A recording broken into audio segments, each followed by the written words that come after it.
jiwa, hati. Man aslaha jawariyahu, barang siapa memperbaiki pola pikir, barang siapa memperbaiki hatinya, dan barang siapa memperbaiki jiwanya, aslahallahu lahu baraniyahu, maka Allah Subhanahu wa taala akan menjaga, akan memperbaiki setiap tindak kami perbuatannya. Dan sebaliknya, wa man afsada wa man yufsidu jawariyahu, barang siapa merusak pola pikirnya, barang siapa merusak jiwa dan hatinya, maka yusqullahu azza wa jalla baraniyahu, maka akan rusaklah semua perilaku, perkataan dan perbuatannya. Para hadirin rahimahullah. Dan yang kedua, di antara asas yang menggambarkan tentang tinggi dan mulianya karakter orang-orang yang beriman adalah mereka yujammi'u bainal ilmi wal amal. Bagaimana orang-orang beriman bisa menggabungkan antara ilmu dan amal.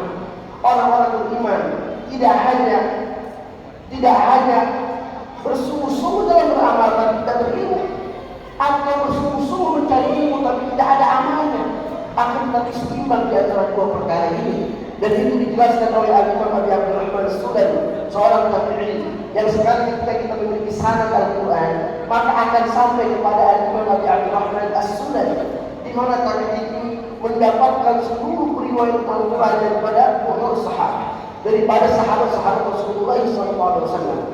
Di mana Abdullah bin Mas'ud, guru daripada Abi Abdurrahman As-Sulami, memberikan nasihat kepada Abi Abdurrahman As-Sulami ketika dia begitu gemar untuk mencari bacaan-bacaan Al-Quran yang dulu pernah diajarkan Rasulullah SAW kepada para sahabatnya. Dan bagaimana Abdullah bin Mas'ud memberikan nasihat bahwasanya kan yata'allamuna min Nabi sallallahu alaihi wasallam 10 ayat. Dulu kan para sahabat tidaklah akan mempelajari Al-Quran setiap harinya langsung daripada mulut Rasulullah SAW, melainkan hanya 10 ayat saja. Wala yujawizuha hatta yata'allamu fiha min al-'ilmi wal 'amal jami'an. Sampai kami betul-betul mengetahui isi kandungan ilmu yang terdapat di dalam ayat tersebut, dan sampai kami betul-betul faham dan kami mengamalkan apa yang diperintahkan dalam ayat tersebut. Para hadirin rahimahumullah. Dan yang terakhir adalah bagaimana orientasi orang-orang yang beriman adalah orientasi kebaikan. Al-muwajjah ila ab'adil khayri ma yakun. Bahwa setiap perkataan, bahwa setiap perbuatan yang keluar daripada diri orang-orang yang beriman, maka akan berorientasi kepada kebaikan. Orang-orang yang beriman tidak akan pernah peduli betapa sakit cacian dan makian orang lain terhadap dirinya. Orang-orang yang beriman tidak akan pernah merasakan perih yang menyayat luka di tubuhnya dari setiap perlakuan keji orang-orang, melainkan karena dia mengharapkan kebaikan daripada Allah Subhanahu wa taala. Dari mana dan kapanpun dan oleh siapapun kebaikan itu akan diterima. Rasulullah SAW pernah mendapatkan begitu besar pelayanan Aisyah radhiyallahu taala. Dan ketika itu Aisyah meminta Rasulullah SAW karena begitu letih dalam dakwahnya, meminta Rasulullah itu bersandar di pangkuannya, mendapatkan pelayanan yang begitu luar biasa daripada sang istri. Rasulullah SAW bersabda kepada Aisyah, "Ya Aisyah, minta sesuatu kepada aku."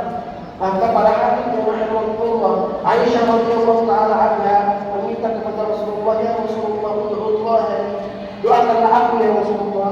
Maka ketika itu Rasulullah SAW mengangkat tangannya sembari menggenggam kedua tangan istrinya tercinta, dan dia melakukan doa, "Allahumma ighfir li Aisyah ma qaddamtu wa ma akhartu wa ma asrartu wa ma a'lantu." Ya Allah, ampunilah dosa-dosa Aisyah yang terdahulu maupun yang akan datang, yang sembunyi-sembunyi maupun yang terang-terangan. Mendapatkan doa yang terus daripada sang suami Rasulullah SAW. Maka Rasulullah bergembiralah Aisyah sehingga meneteskan air matanya, mendapatkan kegembiraan dan kegembiraan daripada Aisyah. Rasulullah SAW bersumpah, "Ya Aisyah, wallahi fa inna hadha du'a min ummati fi kulli salat." Wahai Aisyah, ketahuilah bahwa doa yang saya panjatkan kepada Allah untukmu adalah doa serupa yang aku panjatkan untuk umat-umatku setiap akhir sujudku kepada Allah Subhanahu wa taala.